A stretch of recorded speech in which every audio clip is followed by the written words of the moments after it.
Baiklah, saya akan menjelaskan tentang audit sistem informasi dari materi Ibu dosen Haja Rasmita Ngemba Eskom Mkom.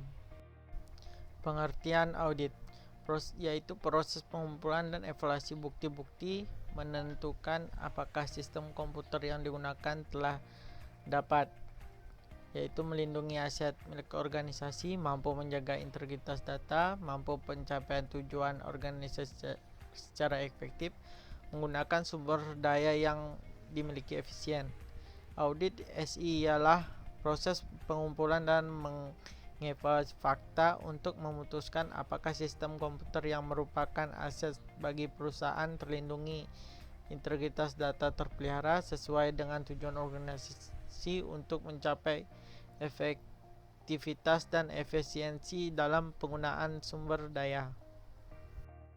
Audit sistem informasi atau teknik informasi merupakan upaya menilai apakah proses IT sudah dilakukan dengan baik, mendukung tujuan organisasi dengan melakukan pengendalian dari outcome yang dihasilkan.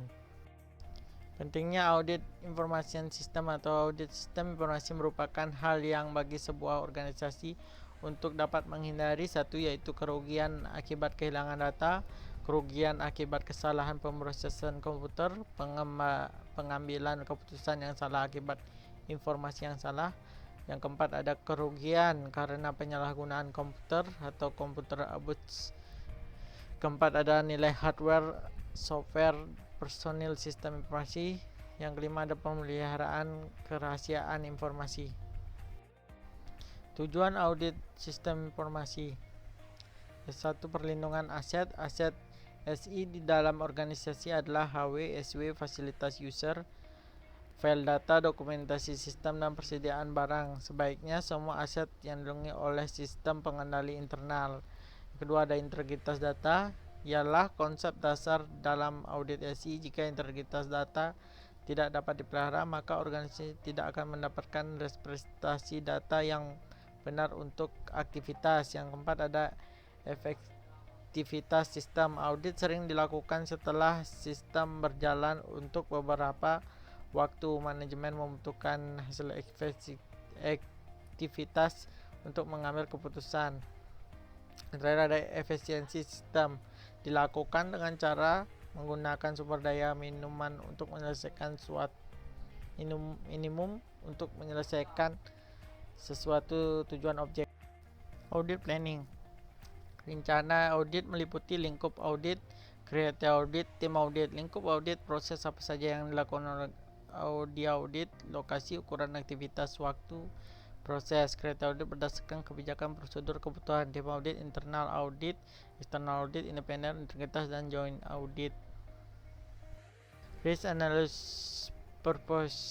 Yang pertama adalah membantu auditor dalam menentukan tujuan audit, membantu auditor mengidentifikasi risiko dan ancaman lingkup yang perlu diatasi dengan kontrol manajemen sistem. Spesifikasi. Yang ketiga adalah mengambil keputusan audit berbasis risiko. Control Self Assessment. CSA adalah metodologi yang digunakan organisasi untuk meninjau tujuan bisnis utama, risiko yang terlibat dalam mencapai tujuan bisnis, dan kontrol internal untuk mengurangi risiko bisnis dalam proses formal dan kolaboratif yang didokumentasi. Sasarannya adalah pemilik kontrol ikut bertanggung jawab mengawasi kontrol, mengurangi perkecualian sekaligus meningkatkan performansi. Baiklah, saya akan menjelaskan materi tentang internal control konsep dari Ibu dosen Haja Rasmita Ngamba Eskom Mkom.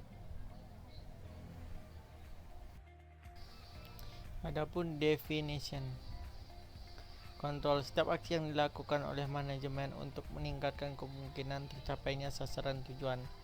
Yang pertama ada corporate objective and goal, pernyataan tujuan perusahaan. Contohnya penerimaan pasar dan meningkat 10% pada tahun mendatang. Yang kedua ada manajemen objektif, yaitu menjelaskan bagaimana sasaran perusahaan akan dipenuhi, seperti contohnya dengan menganalisis keinginan dan kebutuhan pelanggan. Selanjutnya yang ketiga yaitu internal control. yaitu memastikan bahwa program pencapaian manajemen objektif telah direncanakan dan dieksekusi dengan tepat, seperti contohnya pengecekan periodik terhadap integrasi data dalam basis data. Yang kedua ada control responsibility, yaitu yang mencakup pekerjaan manajemen sehingga meliputi planning, organizing, directing. Planning yaitu menyusun sasaran dan tujuan serta memilih metode yang sesuai dengan mengelola sumber daya. Yang kedua ada organizing, mengumpulkan sumber daya yang dibutuhkan dan mengelola untuk mencapai sasaran. Yang ketiga ada director, menetapkan otoritas, memberikan instruksi dan mengawasi performa aktual terhadap rencana. Selanjutnya ada type of internal control, detective control yang contohnya ada penggunaan audit trials dan explainations report. Preventive control contohnya perbatasan pengguna password dan pemisah otoritas transaksi. Selanjutnya ada contrived control yang contohnya ada disaster recovery plan. Directive controls yaitu untuk mencapai hasil yang positif dan mendorong perilaku yang dapat diterima. Selanjutnya comprehensive control untuk mengatasi kelemahan dari sebuah kontrol lainnya. Adapun sistem of internal control yang pertama meliputi control environment infrastruktur keseluruhan di mana internal control akan diterapkan. Yang kedua ada organization struktur, tanggung jawab, batasan wewenang dan pembagian tugas manajemen. Control framework, kebijakan dan prosedur yang menjelaskan lingkup fungsi aktivitas-aktivitasnya, hubungan dan dapat departemen lain, serta pengaruh hukum dan regulasi eksternal serta lingkungan kompetitifnya. Control objectives and risks.